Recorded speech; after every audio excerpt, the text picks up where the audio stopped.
Have you ever felt like building resilience means doing more? More journaling, more meditation, more exercise, more everything. But what if the secret to long-term mental strength isn't found in doing more, but doing less consistently?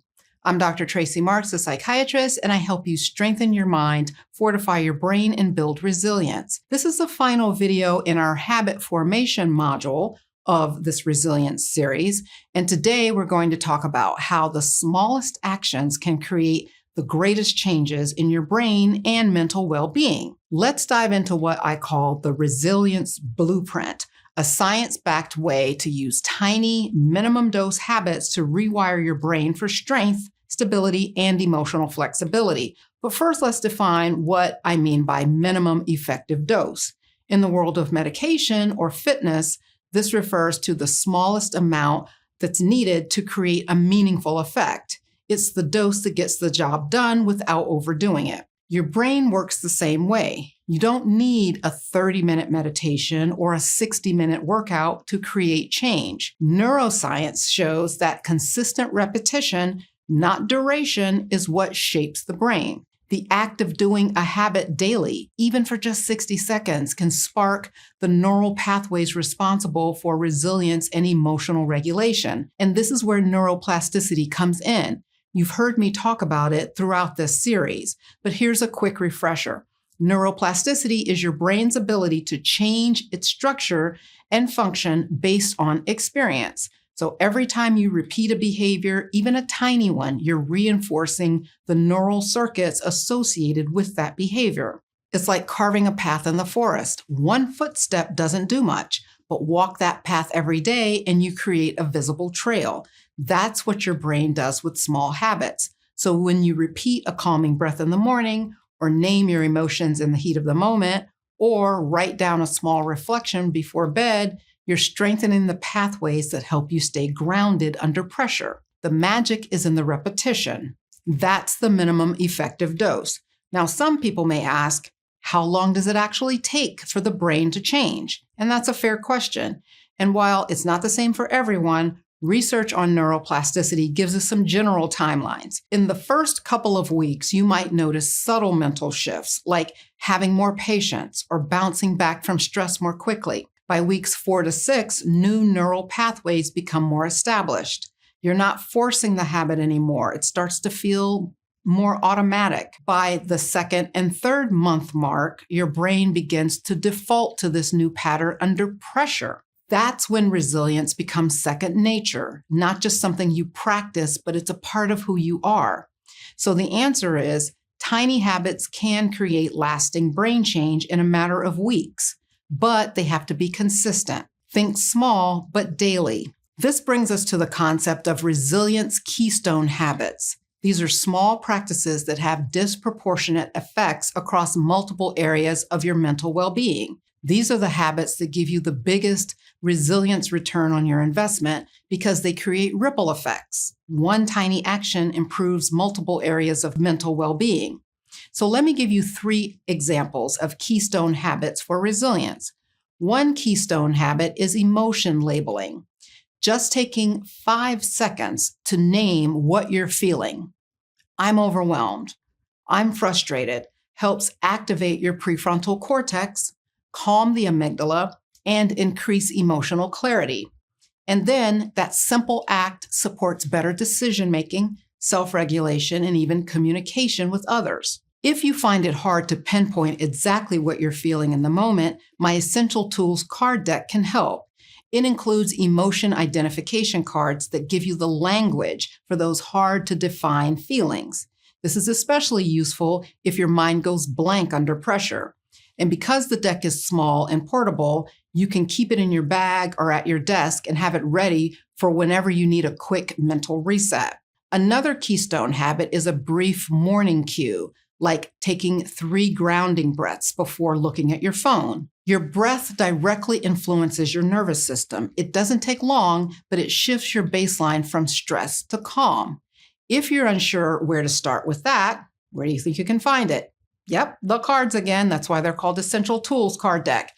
Cards 41 and 47 in my Essential Tools card deck can guide you through some simple yet effective breathing techniques to regulate your nervous system. This is what makes the breath so powerful. It's one of the few functions in our body that bridges both your conscious control and your automatic unconscious responses. The third keystone habit is what I call the value check-in.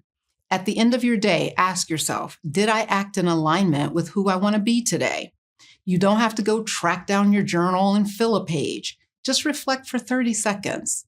This primes your brain to track identity-based behaviors, which we talked about in the second and third videos in this habit formation module. This is where I introduce the idea that your self-concept can either reinforce or reshape your habits, and how shifting your inner narrative changes what your brain expects from you.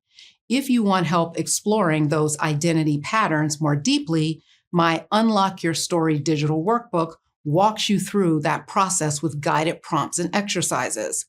All of these habits that I just mentioned take less than a minute to do, but they're super effective at rewiring your brain. And when they're repeated consistently, the effects begin to multiply. Now, let's take this a step further. One habit is good, but when you sequence habits in the right order, you create a resilience routine, a short series of micro actions that support your mental stability across the day. Here are 3 examples. A morning resilience routine might look like this. Take 3 slow breaths before getting out of bed. Say one intention out loud or silently, like, today I'll focus on what I can control. Or you could say, today I'll respond instead of react. Then open the blinds to get natural light and stretch your body for 1 minute. That's 3 minutes total for all of those things. But what you've just done is activate your parasympathetic nervous system, engage your prefrontal cortex, and align your attention with your values. That sequence primes your brain for the rest of the day. Here's a stress-triggered routine. Let's say you're in a moment of tension and you just read a frustrating email. First, name the emotion. I'm feeling irritated and pressured. Second, do a breath reset. Take a slow inhale and then exhale for a count of 4. The longer exhale helps downregulate your stress response and calm your nervous system. And then third, take one grounding action. Stand up, sip water, or touch something with texture. Engaging your senses takes you out of your head and into the present moment. That whole sequence interrupts the stress cascade in real time. You're not suppressing your emotion, you're processing it in a way that regulates your system and protects your mental reserve. Then there's the evening decompression routine. This is about signaling to your brain that the day is done. So first, do a quick body scan. Notice areas of tension in your body and release them. Second, reflect on one moment you handled well. Then create a shutdown cue, like turn off a lamp, stretch, or play a calming song. You don't have to follow the same routine every night, but having a few familiar anchors helps your brain transition out of the demands of the day and into recovery mode. Now, here's where sequencing becomes especially effective. When these micro habits are placed in a purposeful order based on your internal state or what the moment calls for, they don't just add up, they amplify one another. It's the difference between using tools at random and connecting them in a way that builds momentum. For example, imagine wrapping up your workday and starting with a few grounding breaths at your desk. That helps calm your nervous system and create a sense of closure. Then, once you've stepped away, a short reflection helps shift your focus from productivity to personal meaning.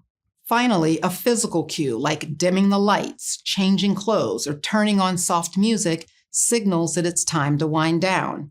Each habit prepares your brain for the next one, guiding you gradually from alertness to rest. So then you're not just practicing resilience, you're embodying it. One habit primes the brain for the next. And that's when your habits stop feeling like tools and start becoming who you are. You might be wondering, how do I know if this is working? Resilience isn't always measured by how calm you feel in the moment. Sometimes the progress is more subtle. You'll know your brain is becoming more resilient when you find yourself recovering faster from setbacks, like when you notice that you're less rattled by things that used to really derail you, when you pause before you react, and that pause feels natural and not forced. You might even catch yourself thinking, wait, I handled that differently than I used to. That's growth. That's the brain changing. If you like tracking progress, try this. Keep a simple log of small wins. Once a week, jot down one situation where you noticed a resilient response. It could be as small as, I paused before jumping into a defensive email, or I noticed I was spiraling and redirected my focus. These moments are signs that your baseline is shifting. Let's talk for a second about the mindset trap I call too much to matter. This is the thought that undermines a lot of habit change. It sounds like this: one deep breath won't fix my anxiety, or writing down a thought won't change how I feel. Does that sound like something that you would think or say? The truth is, long-term change often comes from things that feel insignificant in the moment. One deep breath doesn't fix everything, but it trains your nervous system to regulate. One emotion label doesn't remove stress, but it strengthens the brain circuits that keep your reactions balanced. And one reflection doesn't transform your whole life, but it reinforces a pattern of insight and intention. The key isn't doing one massive thing. It's doing one small thing again and again until your brain adapts, because it will. Let me leave you with this. Resilience isn't a crisis response. It's a prevention strategy. The goal isn't to build strength so that you can endure a storm. It's to build a foundation so that storms don't shake you as easily. Tiny daily habits are your early intervention system. They reduce the likelihood that small stressors accumulate into burnout and breakdown. They keep your mind stable and your nervous system responsive so you don't just react, you recover. So here's your takeaway for today. Don't underestimate the small stuff. Pick one minimum dose habit and start today. Maybe it's a grounding breath, a 2-line reflection, or a mindful pause when stress hits. Build one resilience routine that fits your life. Morning, evening, midday, whatever suits your rhythm. And trust the process. Your brain is paying attention to what you repeat. In the next module, we're going to shift gears and talk about how supplements and nutrition impact brain health. I'll share what actually works, what to avoid, and how to think critically about all the brain-boosting claims out there.